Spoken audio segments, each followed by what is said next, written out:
Moroccan food in Gibraltar, a good drop in Wrexham, and orange chips. This week, we're exploring lesser visited cities in the UK with author Ben Aitken. Traveling the world to bring you delicious dishes, tasty beverages, and interesting experiences. This is the Destination Eat Drink podcast on the Radio Misfits Podcast Network. I'm Brent Peterson. Welcome to Destination Eat Drink, the travel podcast for foodies. Destination Eat Drink is for foodies who like to travel and travelers who love to eat. And this week, we're talking to Times best-selling author Ben Aitken. But first, take a moment, rate and review Destination Eat Drink on your podcast app. Just takes a minute, and it helps the show and helps other foodie travelers find us. And you can check out my foodie travel guide ebooks, all the best things to eat and drink and cool things to do in places like Lisbon, Portugal, Seville, Spain, Milan, Italy, and now my newest one in Bruges, Belgium. Download yours at buymeacoffee.com/destinationeatdrink, and thank you very much. Ben Aitken was born in Portsmouth, England, and is an award-winning and best-selling author. He's the kind of writer who tosses himself into his subject matter. He worked in a chip shop in Poland for a year for his book, A Chip Shop in Poznan, and The Marmalade Diaries tells the story of his unlikely friendship with an 85-year-old widow. His new book is called Shitty Breaks, a celebration of unsung cities. Ben travels to the UK's least visited cities, and rather than mocking them for being unfashionable, he celebrates the experiences and unique people he met along the way, which of course included amazing food. We talk about having Indian food in old British pubs, the Branston pickle, and much, much more. Plus, a little tangent about British classic rock. Okay, I'm starving, so let's eat. Destination Eat Drink.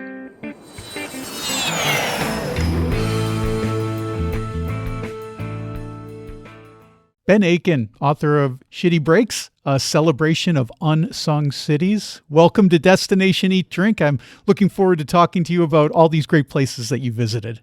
It's great to be here, Brent.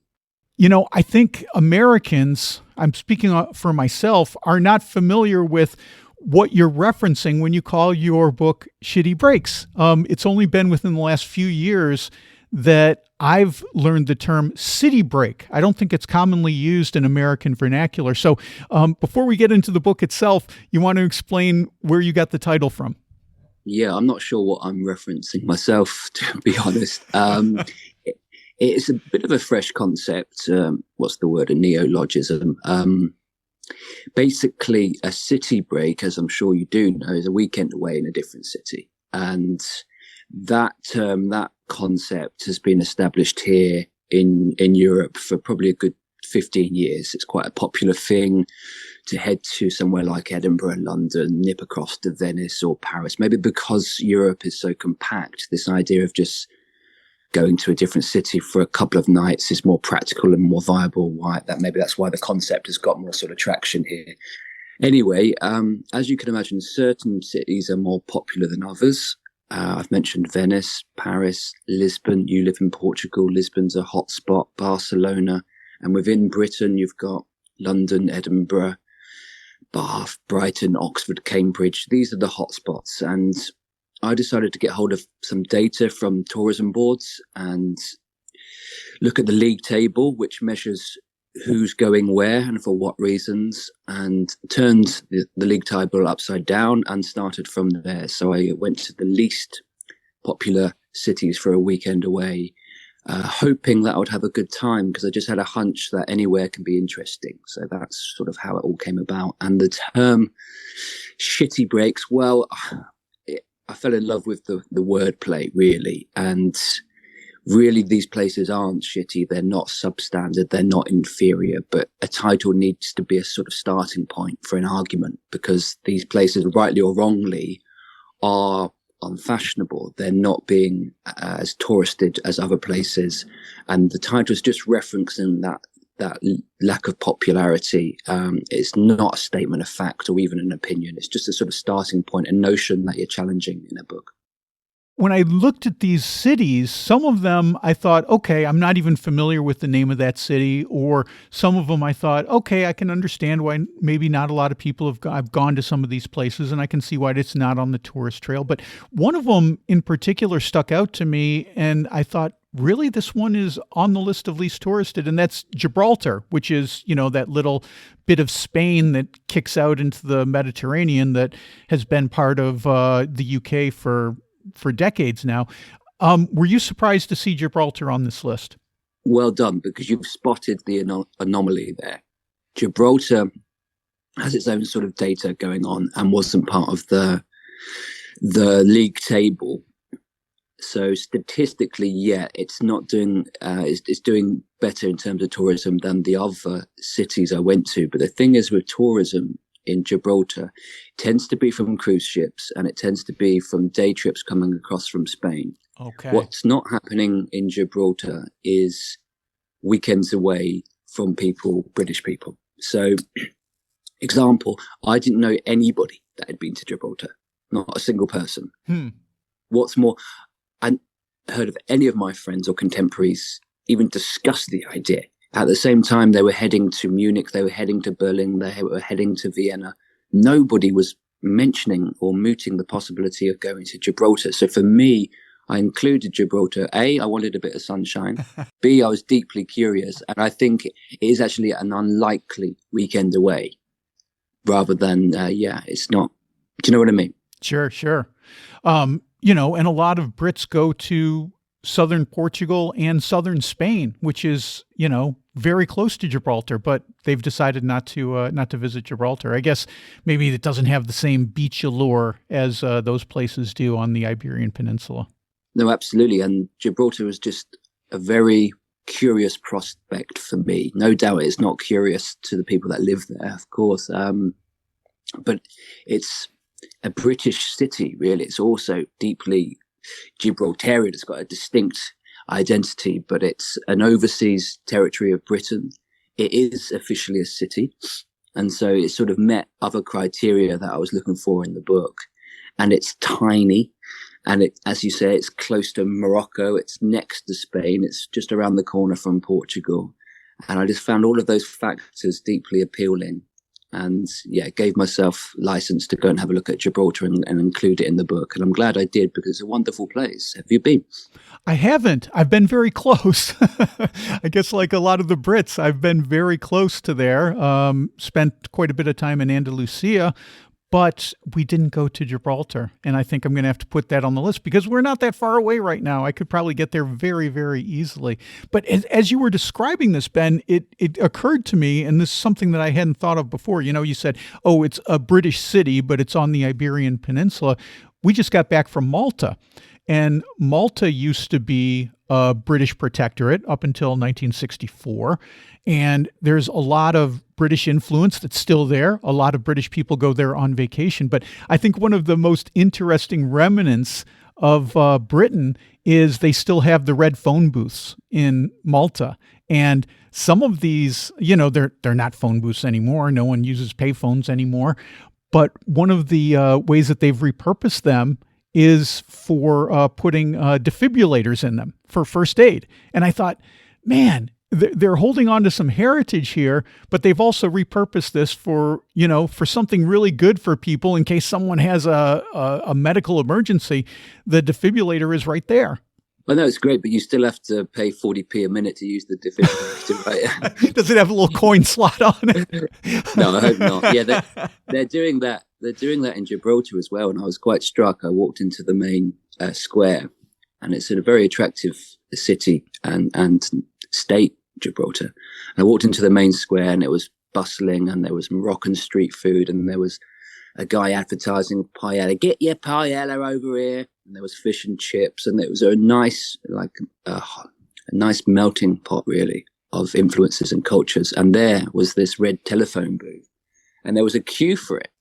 And I thought, crikey, why is everyone queuing to use the phone? What's happened to everyone's mobiles? Maybe the signal's down or whatever. But no, they were just queuing to have a selfie in it or a photo in it. Right. And isn't that interesting? You put something deeply familiar and banal into a different context, and suddenly it's an attraction. And that sort of points to something. One of the themes of the book is that the idea of value and worth is not fixed or absolute. It's flexible and contingent, and it's dependent on things like attitude and context. And that sort of gives me hope that the places I go to in this book, the ones that aren't as sort of attended to and appreciated and visited as others, will have their moment in the sun, because such things as value and worth and importance are fluid and transient qualities. Do you have a memorable meal in Gibraltar that you particularly enjoyed? Yeah, I mean, I mentioned the Moroccan influence, so tagine is popular in Gibraltar, and I had a fantastic lamb tagine, and it was a lamb shank, and the waitress or the chef had presented the lamb shank surrounded by couscous and the lovely sauce to resemble the Rock of Gibraltar, and I found that was fantastic. Oh, how creative. Cool. Yeah, I enjoyed that a lot. I ate very well. There was a mixture of fish and chips and paella and roast dinners and tapas and vino tinto and my favorite British ale, which is Old Speckled Hen. And what's a few people might be hearing this and thinking, oh, like British culture on the continent, that doesn't necessarily sit well with them, because I agree that sometimes Brits, when they go to Spain or go abroad, they're too quick to sort of want a version of home in a distant place. But with Gibraltar, Gibraltar's been British longer than it was ever Spanish. So it's not something it's not a pastiche or a performance, this Britishness in the Mediterranean, in Gibraltar. There's something organic and genuine about it, and it's perhaps easier to enjoy, therefore. Yeah, it's not like going to the Algarve where it's, British pubs and things like that have been imported for all the folks. But yes, very much so. There's really good Moroccan food in Portugal as well, because there's a strong Moroccan influence, same from colonial times. And we just had a really good Moroccan restaurant that opened in our little city a couple of years ago. And it's quite good and quite popular. People love Moroccan food. How can you not? I mean, there's so much good stuff in Moroccan food. Absolutely. Before we go any further, I did want to talk to you about one thing, because I also love language, and as I was reading your book, Ben, I feel like I could hear your voice, because the way you write is so distinct, and the way that you put in sayings and slangs and stuff like that, it couldn't come from any other place other than from England or from Britain. And as I was reading it, I was like, oh, some of these terms, I felt like, okay, I figured it out immediately. Like raining old ladies and sticks. Okay, that's raining cats and dogs. Or turned on a sixpence. I was immediately like, okay, that's probably turned on a dime, the American equivalent to that. But some of them I didn't know. And I thought, I have to look these up. I got to use the Urban Dictionary to figure out what's going on with these. So I wanted to hit you with a couple of these, and you can tell me what they mean and if you have any other insight into these phrases. And the first one is called, which I thought was really unusual, is called "have a butcher's." Yeah, having a butcher's, to have a butcher's. It's an abbreviation of to have a butcher's hook. Okay, so what's the butcher's hook? Well, that's, the hooks you go into a butcher shop. Those are the hooks for big joints of meat or a carcass or whatever. But why does that mean looking or considering or weighing up or scrutinizing? It's Cockney rhyming slang.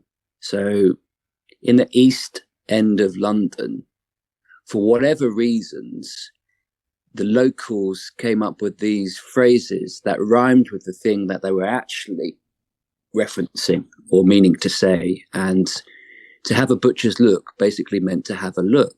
So another example is apple and pears was used as stairs, and so there was this sort of rhyming code that the locals would use, and to have a butcher's is element of that. To have a look at something. Okay. Yeah. I'm a fan of Welcome to Wrexham, and Wrexham is in your book. Yeah.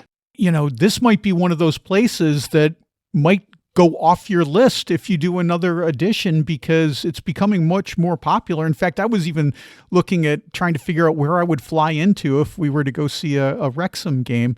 What effect have you seen to Wrexham from being at the bottom of the table, as you call it, to becoming more and more popular due to this TV show. Yeah, it's an interesting one. It's a real phenomenon. And once more, you've spotted an anomaly, because the data I received from the tourism boards referred to the period 2017-2019. That was the most up to date I could get hold of because of the pandemic. And in that period, this was pre Robin Ryan taking over the football club. So Wrexham at that time, with Newport, was one of the least visited cities in Wales and in the UK. And I knew things had changed since then, but nonetheless, I wanted to go and have a look and think about what's happened in Wrexham and have a butcher's at the impact right. of these two American thespians arriving. And what did I see? What did I find? I found that a city, recently crowned city, actually used to be a town, but earned city status in 2022, in no small part because of what's happened with the football club. I found a city that was in a very good mood. It was enjoying this stroke of good fortune on the pitch and off it. The messaging around that club has changed, and that intrigued me. It showed me once more that the fate or condition of any place, indeed person as well, isn't fixed or absolute. You know, things can change, things can be tinkered with, and one of those things is the messaging, what we say about places, what we think about them. And that can change confidence, that can change visitor numbers, that can change levels of investment, that can change all sorts of things. And I think what's happened in Wrexham is wonderful for the city. I really enjoyed my time there. Went to a match. I think I spotted Rob in a bakery, cool, queuing up for a bun. It might have been somebody else pretending to be Rob. I enjoyed drinking Wrexham lager. I know we're going to get onto food and drink, but Wrexham lager is one of the first, if not the first lagers in Britain, was so-called Wrexham lager.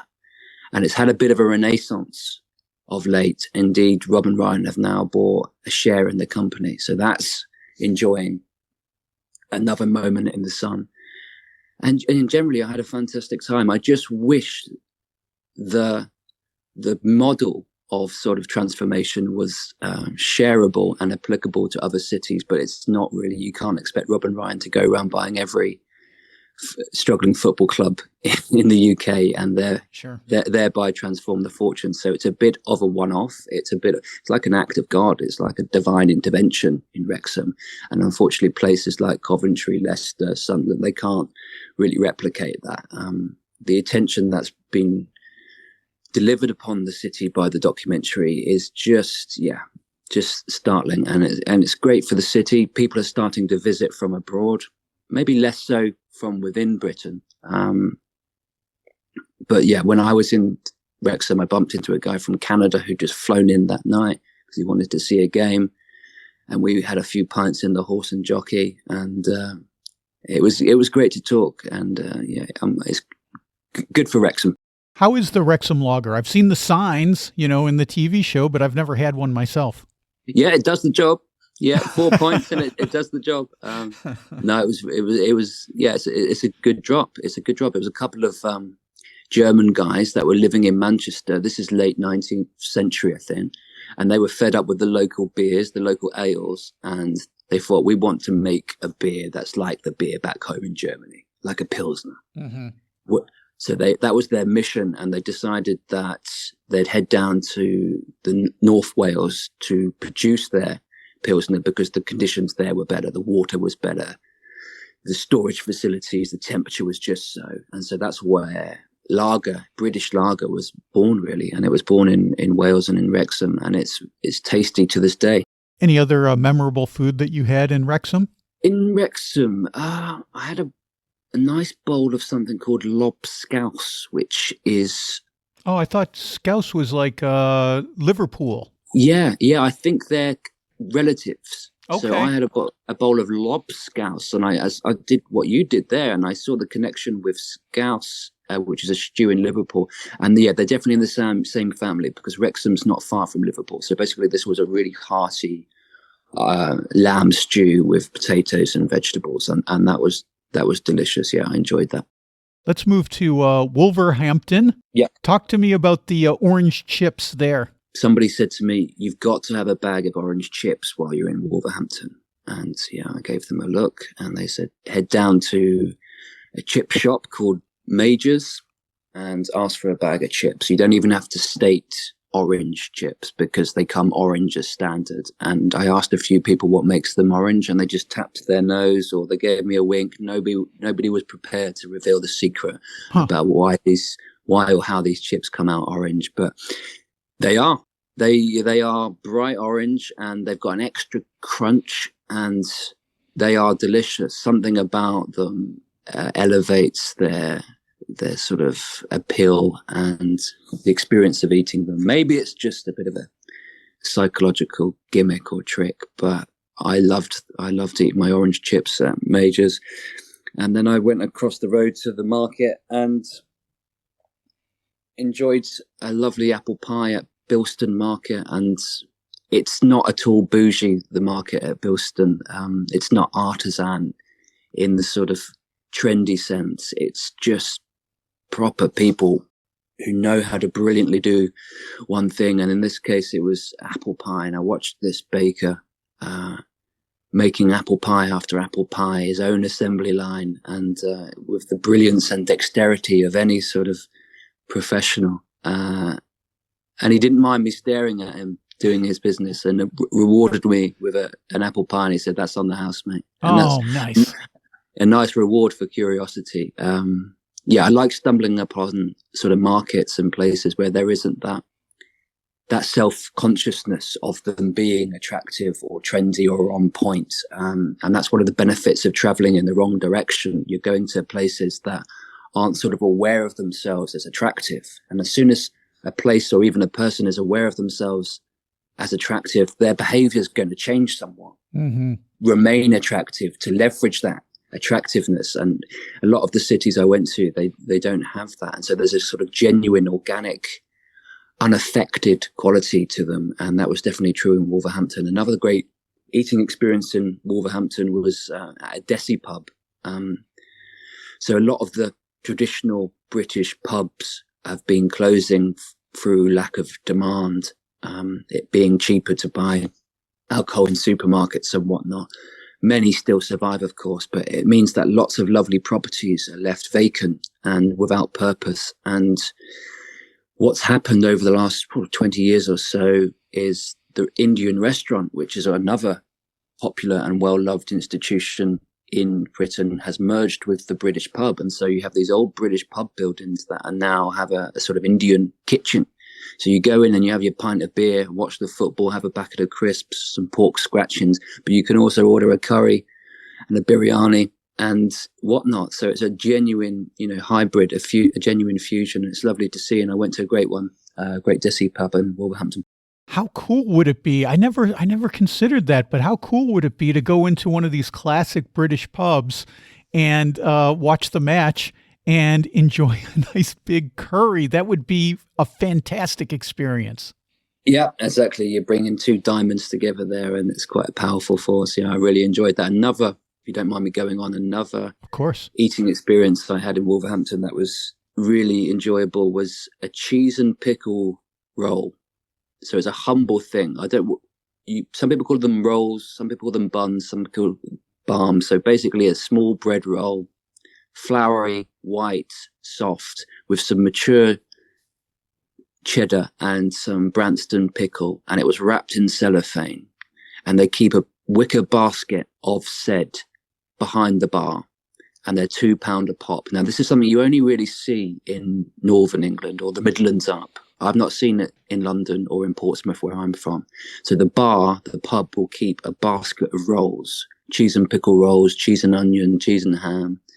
And there'd be £2 a go, which is like, almost they're not making any money on these. That's a really good price. And it's just to give the drinkers something to snack on when they're having their bitter or their porter. And it's a custom that I really appreciate. And there's something about cheese and pickle that's delicious. Have you ever had cheese and pickle sandwich? Not in Britain, but I love cheese and pickles going together because there's something about that creamy dairiness and that bite of the vinegar and the pickle that goes together so well. Yeah, so I'm not talking about a pickle as in like the long green thing. Oh, British pickle, yeah, British pickle. If you look it up when we're finished, it's Branston pickle, and so it's a sort of chutney, but it's got the qualities of wow. the American pickle. It's got that sort of tart vinegariness, but it's its own thing. I'm actually not sure exactly what's in it, but coupled with cheddar cheese, it's delicious anyway. Is it? I wonder if it's different vegetables, assorted vegetables. Because in Chicago, where I'm from, we have something called jardiniere, and you'll get little pickles and onions and cauliflower and all kinds of different stuff pickled together in a jar.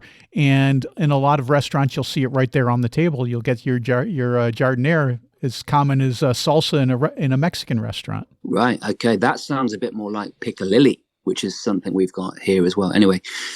Yeah, we could get lost in condiments here. Yeah. You talk about celebrities associated with football, and the only reason I've ever heard of Wolverhampton before is because I'm a Led Zeppelin fan, and I know Robert Plant is a big Wolves supporter. How exciting would it be to go to a game there and see Robert Plant up in the box somewhere if he happened to show?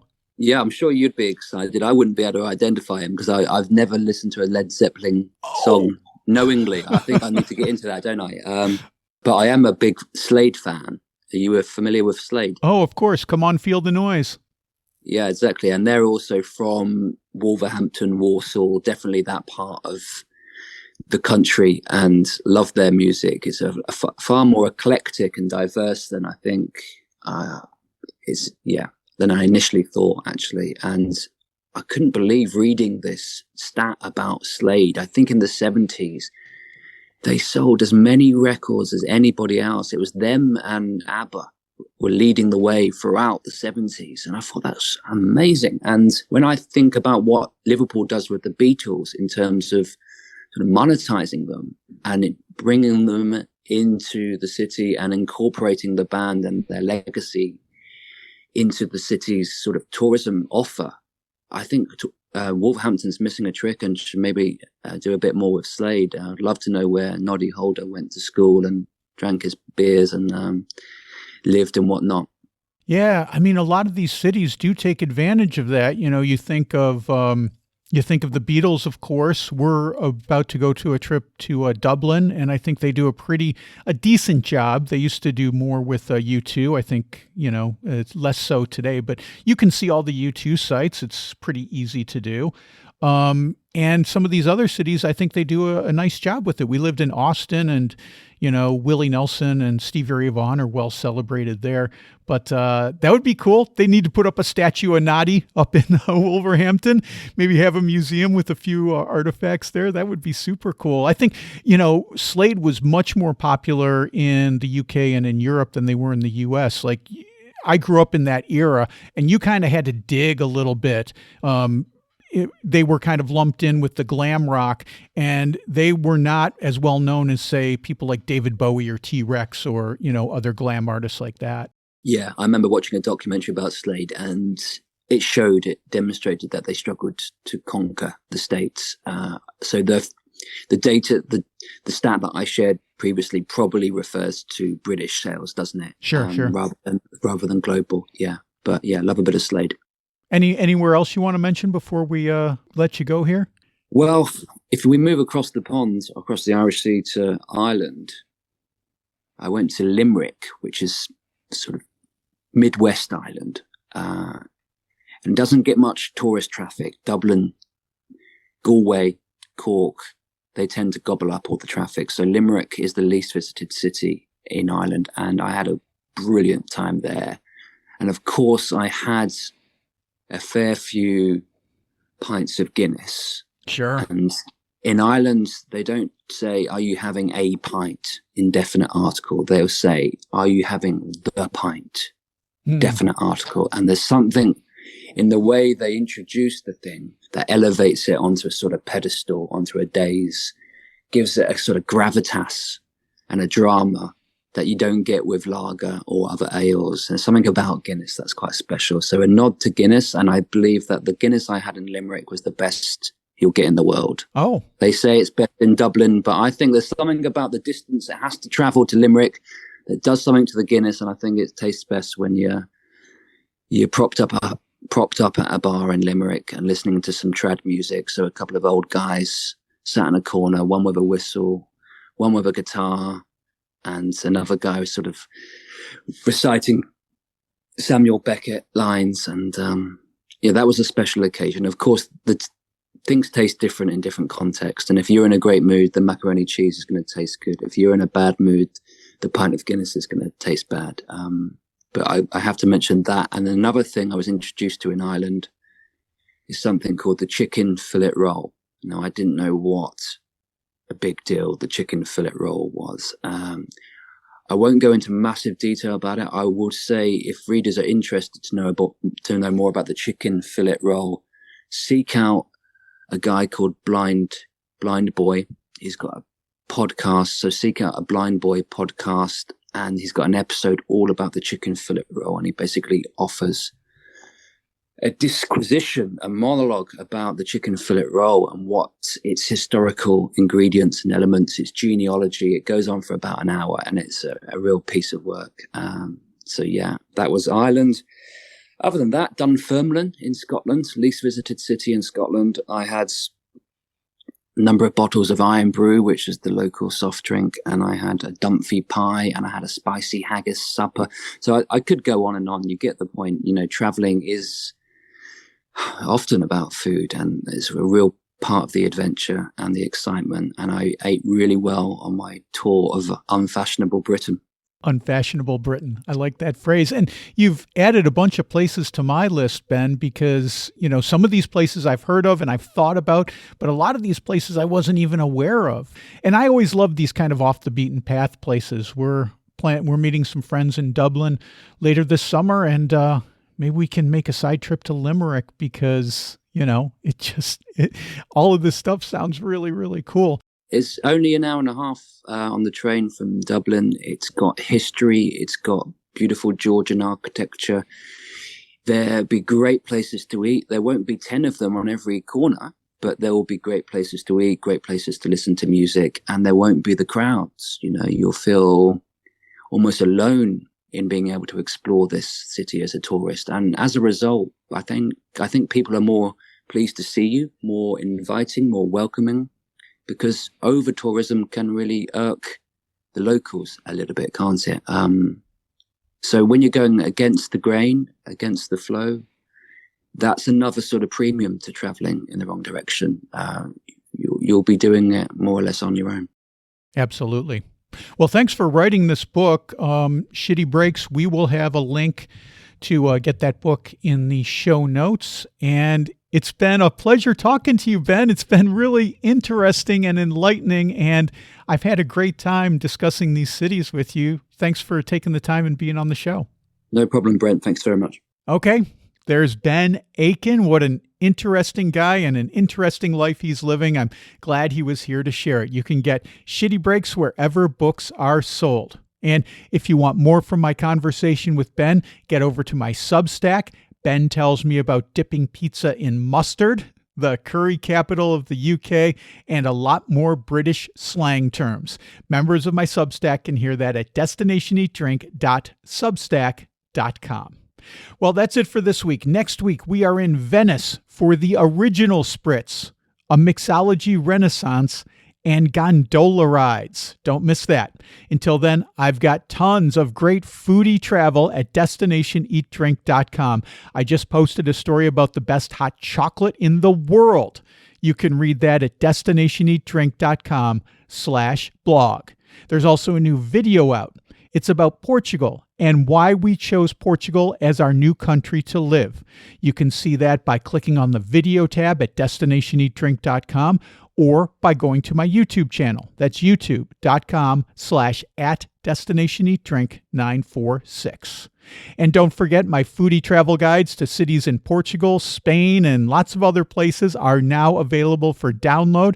I just published the foodie travel guide to the charming medieval city of Bruges, Belgium. You can download yours at buymeacoffee.com/Destination Eat Drink. Destination Eat Drink is distributed by the Radio Misfits Podcast Network and Ed Silla. Thank you, Ed. I'm Brent Peterson, and I'll see you down the road. Join us next week for another culinary adventure on Destination Eat Drink, a presentation of the Radio Misfits Podcast Network.